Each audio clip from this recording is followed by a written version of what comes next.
Okay, but can I be real for a second? And no hate to this person, but this is someone telling me to stay strong after I published a video about a 1-star review I got on my trans book because the pronouns were too confusing. And I 100,000% agree that I need to just stay strong and just ignore the people who say stuff like this about my books. But at the same time, I am so tired, and it is so hard because the book that I posted this about was not my first trans book. This was my first trans book, and my first full-length book that I ever published, period. It's a Peter Pan retelling where Peter Pan is a trans boy, and oh boy, did people have opinions about that. I got everything from making Peter trans was a disrespectful thing to do to the much-beloved character, to people saying that the queer plotline didn't go anywhere because cis people's cisness also needs to go somewhere, you see.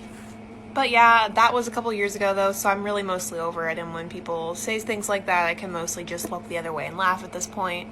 But then for some reason, I decided to torture myself even more and publish this book, which has another trans lead. This time it is a non-binary questioning character. And I was much more careful about reviewers and ARC readers this time, or so I thought. But I still get comments that you'll be able to see if you go back to the original video that this comment was originally posted on, and it's exhausting, and I am so unbelievably tired. I truly am questioning whether or not I should keep doing this, or at least if I should keep doing it in the near future, maybe take a break. And by it, I mean write books with trans characters. Which makes me so unbelievably sad, for so many reasons obviously. But these microaggressions have a real impact. And I get that cis people are going to read my books and maybe not fully understand what is going on in these characters' heads and etc. But number one, that's precisely why they need to read these books.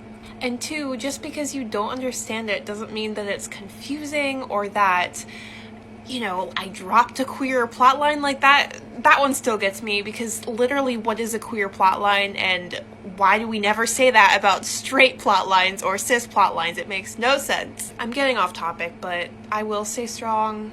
However, I would implore people to think before they leave certain comments about certain books, because it truly is hurtful and adds up over time, and it sucks.